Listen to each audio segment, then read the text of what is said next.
Bienvenue à tous. Merci d'être au rendez-vous. Je suis Carmen Févillier, heureuse de vous retrouver. La République démocratique du Congo, sous-sol stratégique, loi fragile. Le géant de l'Afrique centrale possède l'un des sous-sols les plus riches du monde, cobalt, cuivre, lithium, des minerais cruciaux pour l'industrie mondiale, de la tech à la transition énergétique. Mais cette richesse alimente aussi conflits, exploitation et expropriation, notamment dans l'est du pays en guerre. Dans ce contexte, le droit et la justice peinent à protéger les populations locales face aux abus et aux puissances économiques, alors que Kinshasa discute d'un accord minier de plusieurs milliards de dollars avec les États-Unis. Les critiques dénoncent une nouvelle mainmise étrangère. Quelles sont les règles qui encadrent l'exploitation minière dans ce pays, à qui profitent vraiment les ressources congolaises? Maître Esther Rose Lufuta Bitwaga, j'espère que j'ai bien prononcé son nom, avocate au barreau auprès de la Cour de Kinshasa-Gombe, agréée en mine et carrière, répond à nos questions. Bonjour maître, bienvenue. Bonjour, Madame Févillier. Bienvenue et merci encore, malgré vos occupations, d'être connecté, d'être connecté avec nous sur Global Africa Télé Sud et 3 en Afrique, l'émission que je présente pour parler des lois qui encadrent les mines en RDC. Alors maître, je rappelle que vous êtes, comme je l'ai dit en début d'émission, inscrite au barreau près la Cour d'appel de Kinshasa-Gombe depuis 2002.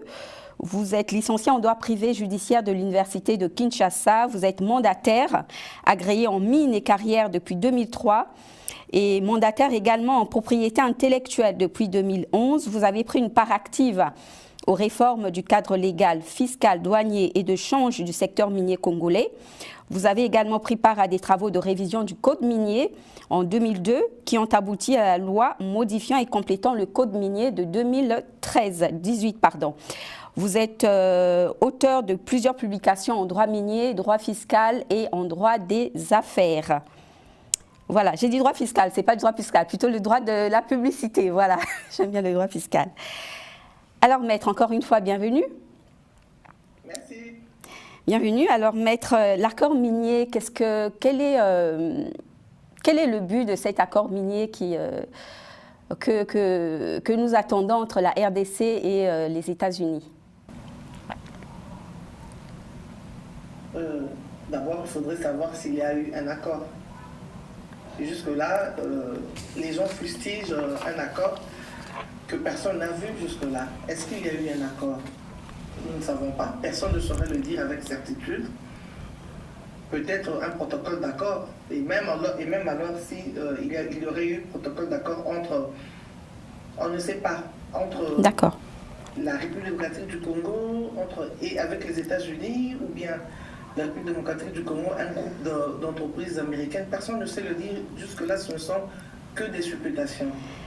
Aucun accord qui a circulé à date.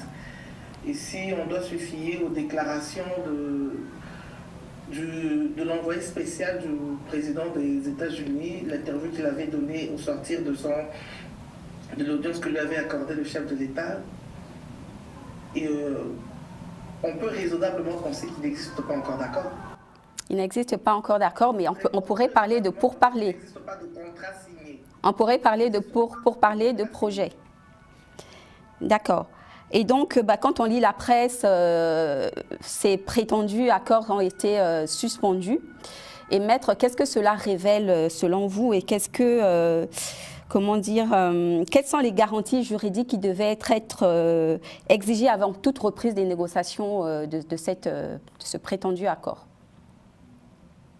Bon, pourrait-on discuter de quelque chose que l'on n'a pas vu? Comment pourrait-on exiger des garanties alors que l'on a à la reprise des négociations, alors que 6 feuilles de route, il y a 6 protocoles d'accord où MOU a été signé, si cela n'a pas été rendu public, l'on est dans l'impossibilité de faire même des propositions. Dans l'impossibilité de... Est-ce qu'on peut faire une projection, maître? Bon, donc, en cas de signature d'un accord, par exemple, est-ce qu'on pourrait faire une projection? Il faudrait savoir quel est le montage juridique. Oui. l'accord à conclure. Est-ce que, comme je le disais tantôt, l'accord lierait la République démocratique du Congo, ce serait un accord bilatéral entre États, d'un côté la RDC, de l'autre côté les États-Unis d'Amérique, ou bien un accord entre la RDC et un groupement d'entreprises publiques ou entreprises privées américaines. Donc, les seules garanties que l'on serait en droit que la population serait, l'opinion serait en droit de réclamer serait de s'assurer que l'accord ne soit pas léonard, qu'il y ait un équilibre entre... Qu'il y ait un équilibre, oui, justement. Oui, qu'il y ait un équilibre, que la RDC, que la population congolaise puisse trouver son gain dans l'accord à conclure. Mais puisque personne n'a vu cet accord jusque-là, en tout cas de manière publique, je pense que la réserve devrait être de mise.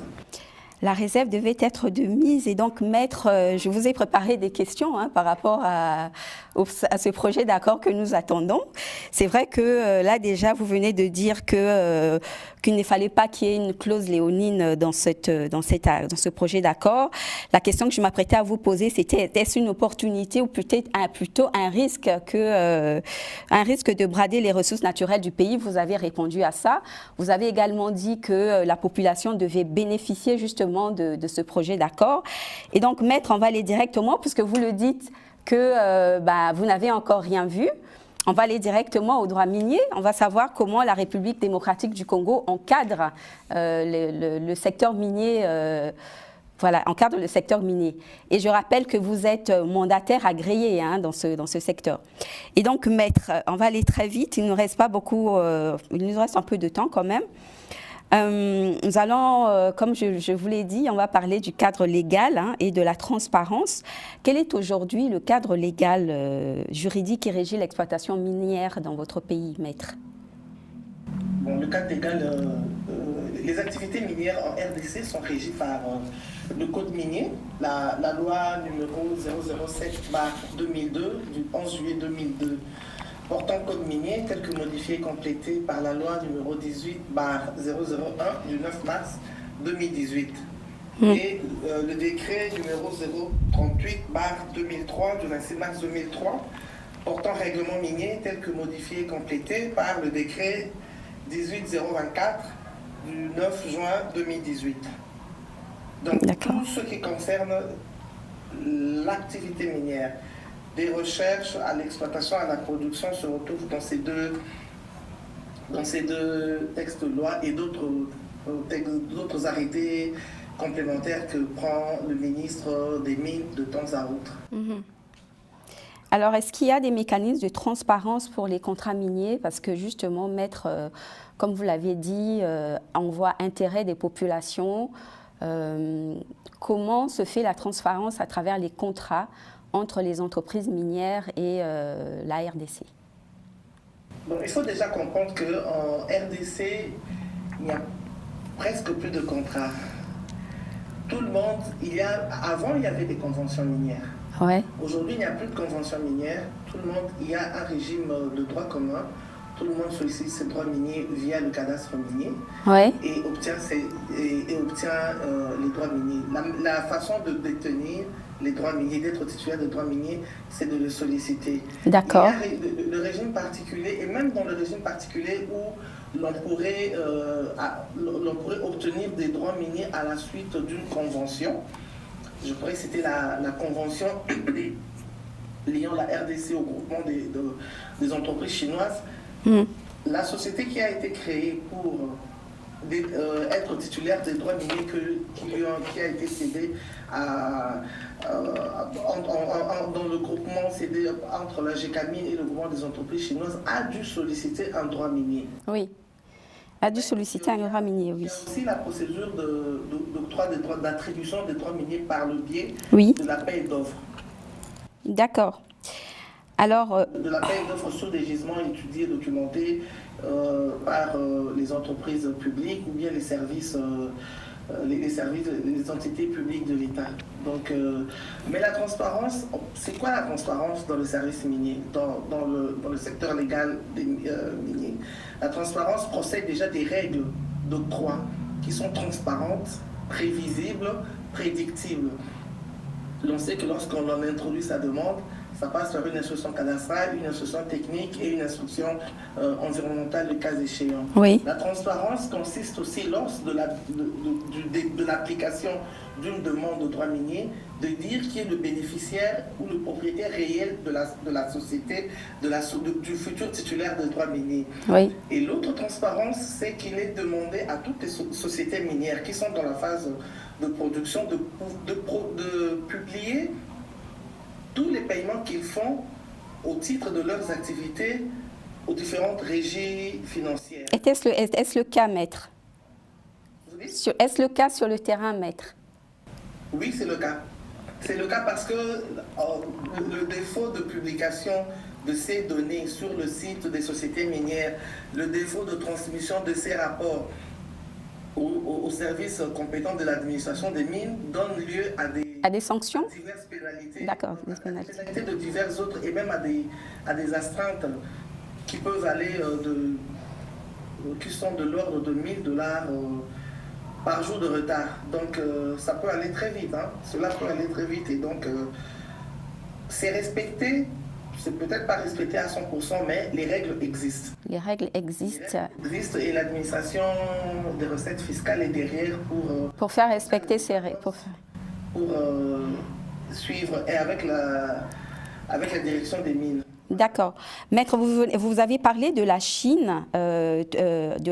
Quel regard portez-vous justement sur la renégociation des contrats miniers entre la RDC et ses partenaires, notamment la Chine que vous venez de citer par exemple?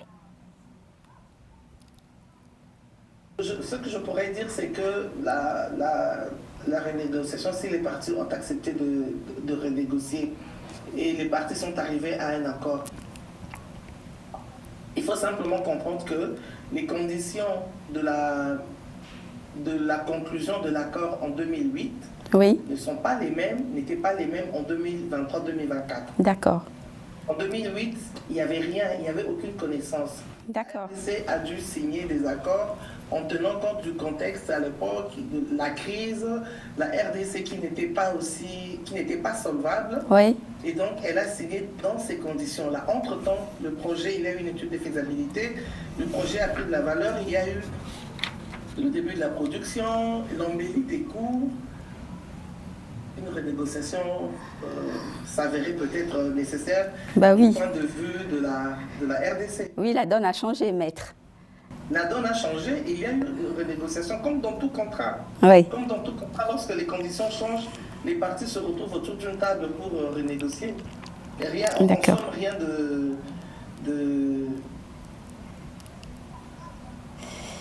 de particulier, donc. Rien d'extraordinaire. Donc. D'un contrat. D'accord. Et quelle est l'ampleur, maître, de l'exploitation minière en RDC, l'exploitation illégale, je veux dire? C'est vrai qu'on en parle depuis des années, de la richesse du sous-sol, de l'exploitation illégale, avec des conséquences, comme je l'ai dit en introduction, sur l'exploitation, les guerres, les abus sur les femmes, l'exploitation des mineurs. Alors, maître, comment ça se passe aujourd'hui avec l'encadrement de l'exploitation minière illégale en RDC? Normalement, il ne devrait pas y avoir d'exploitation illégale encadrée. Elle devrait être réprimée, elle devrait être interdite. Oui. Voilà. Et nous avons l'exploitation illégale, d'une manière générale, c'est le fait des exploitants artisanaux. Parce qu'un titulaire de droit minier, il est dans son périmètre. Les exploitants artisanaux sont censés se retrouver sur une zone d'exploitation artisanale. Mais très souvent, les zones d'exploitation artisanale, ce sont des périmètres où les substances, les gîtes ne sont pas très profonds. Oui. Où l'on laisse à la population, aux nationaux, de pouvoir exploiter pour avoir aussi leur part à cette manne minérale. Et c'est dans ce cadre-là que surviennent... Allez-y, je vous prie, je vous en prie. Comme ces zones d'exploitation artisanale ne sont pas aussi riches, les exploitants vont maintenant les exploitants maintenant vont dans les périmètres des titulaires qui sont bien plus riches pour vont dans les périmètres des titulaires de droits miniers qui sont bien plus riches pour exploiter sans droit. Oui. En fait, il s'agit d'une intrusion dans le titre, dans le domicile d'une personne qui a reçu de l'État le droit d'exploiter sa terre, d'explorer sa terre, oui. Et donc, c'est dans ce contexte-là qu'il y a des abus, maître, qu'il y a de l'exploitation des mineurs, qu'il y a des abus sur les femmes, par exemple, qu'il y a des guerres, notamment à l'Est. Un titulaire de droit minier, une société régulièrement constituée, ne va pas engager des femmes, ne va pas engager des mineurs, ne va pas se retrouver sous son périmètre, ne va pas être avec des militaires pour... vous voyez ce que je veux dire? Oui, je comprends. Ceux qui sont dans l'illégalité, ceux qui sont dans l'illégalité, ces femmes-là sont envoyées dans des mines de force, des femmes enceintes, des femmes avec des bébés, des mineurs, sont envoyées. En fait, c'est du travail forcé. Travail forcé. C'est du travail forcé par rapport à ces femmes qui ne travaillent pas dans des conditions de sécurité requises. Ils sont exposés aux matières radioactives. Et aux accidents, maître, aux éboulements de... Cette exploitation ne se fait pas dans les règles de l'art. Les cours d'eau sont pollués, les terres sont polluées. Il n'y a aucun suivi de l'administration dans l'administration des mines, dans ces zones où il y a cette exploitation illégale. Oui. Et est-ce qu'on pourrait dire que cette exploitation illégale est beaucoup plus large que l'exploitation dite légale, maître? Elle a tendance à s'étendre de plus en plus, mais je n'irai pas jusqu'à dire qu'elle est prépondérante? Non. L'exploitation formelle. D'accord. Donc, pour ça, il faudrait avoir des chiffres précis auprès de l'administration des mines pour donner des vrais chiffres et non faire des supputations. Et donc, c'est une exploitation informelle. Hein, et puis, je pense que... Parce qu'ils n'ont pas de titres, ils ne font pas de rapports, ils ne s'acquittent pas d'État. Ils ne sont pas connus de l'État, donc, maître. Pardon? Ils ne sont pas connus de l'État, donc. Non, ils ne sont pas connus de l'État, pas de manière formelle. Pas de manière formelle. Il y a un groupe qui est là, mais l'État n'exerce pas ses prérogatives comme à l'égard des personnes qui ont des droits de manière régulière ou bien peut-être des coopératives qui exercent aussi, qui opèrent de manière régulière. Tous ceux qui sont dans l'artisanat ne sont pas illégaux. Oui. Certains sont dans le formel, mais la majorité est dans l'informel et ça donne ce que ça donne. La majorité dans l'informel et dans ce cas, maître, dans ce cas, maître, que fait l'État et que fait notamment vous, les avocats, la justice, pour améliorer la situation, justement? La protection des personnes et de leurs biens est une prérogative régalienne de l'État. Les avocats n'ont pas vocation à protéger les personnes et leurs biens. Mais dans la défense des droits, aider les personnes, assister les personnes à revendiquer leurs droits auprès de celui qui doit les protéger. Voilà, dans la défense des droits des communautés, justement. Dans la défense de leurs droits, mais je dois vous expliquer une situation qui est quand même assez complexe, la situation de l'exploitation artisanale, sans la comprendre. Oui. Quand un groupe d'artisanaux envahit un espace déterminé, l'État, en principe, a l'obligation de prêter main forte aux titulaires pour déloger ces exploitants artisanaux. Parce que lorsque l'État a octroyé un titre minier à un titulaire, il lui a dit que ce droit était exclusif. Que personne d'autre ne pouvait venir sur son périmètre. Mais il y a un facteur sociologique. Les personnes qui sont là, c'est la population autochtone. C'est la population autochtone. Ces personnes, lorsque on essaye de les déloger, cela devient un problème politique, un problème social. Un problème politique et social. On donne les substances minérales à des étrangers et nous sommes là, on ne veut pas que l'on puisse profiter de la manne que constituent les ressources naturelles. Vous voyez un peu la situation un peu complexe de l'État qui se retrouve avec ses propres citoyens qui reprochent de ne pas les laisser avoir accès aux substances minérales. Oui. Et ce sont des problèmes sociologiques à la limite sécuritaires qui peuvent se poser si vous avez 50 000 personnes sur la route en train de manifester. Oui, un problème sécuritaire. Sans justifier cela, mais je vous donne le contexte dans lequel cela se passe. D'accord. Et donc, le contexte dans lequel cela se passe, Maître, et puisque vous ne vouliez pas, nous n'avons pas abordé le projet de partenariat entre la RDC et les États-Unis par rapport au secteur... Vous ne l'ayez pas vu, mais... Je vous comprends, Maître, mais bon, je vais vous poser une dernière question parce que nous avons légèrement dépassé le temps de notre émission. Comment la diaspora peut-elle agir dans le secteur minier? Comment la diaspora, quel rôle pourrait-elle jouer dans la défense des droits et l'amélioration justement de la gouvernance minière? Ce que vous venez de décrire à peine, Maître. La diaspora? Oui, la diaspora. L'accès aux activités minières n'est pas... exclusif à une certaine catégorie. Quiconque se sent, d'abord il faut être constitué en société. D'accord. Quiconque se sent qu'il peut exercer les activités minières, mais il n'a qu'à appliquer le code minier. Le code minier. C'est une société commerciale et aller solliciter des droits miniers en respectant les conditions. Voilà. Les activités minières demandent beaucoup d'argent. Oui. Les activités demandent beaucoup d'argent. C'est vrai, on ne fait pas les affaires avec... C'est-à-dire combien à peu près? Si quelqu'un de vivant hors de la RDC veut revenir et exploiter, combien il doit avoir dans sa poche pour son exploitation? Il n'y a pas un montant qui est prédéfini. Il doit d'abord faire les recherches. Lorsqu'on fait les recherches, il y a ces risques et périls. À ces risques et périls, Maître. Et lorsqu'on trouve un gisement, on doit réaliser une étude de faisabilité, voir si le gisement est économiquement exploitable et si les conditions de son exploitation sont rentables. Ce n'est qu'en ce moment-là qu'on peut faire des projections sur le montant du financement, mais entre-temps, vous avez déjà dépensé pour arriver à ce niveau-là. Donc, vous devez quand même avoir soit des ressources propres, soit pouvoir avoir la crédibilité, la légitimité nécessaire pour aller solliciter des fonds auprès des bailleurs de fonds, auprès des institutions de crédit. Et ça,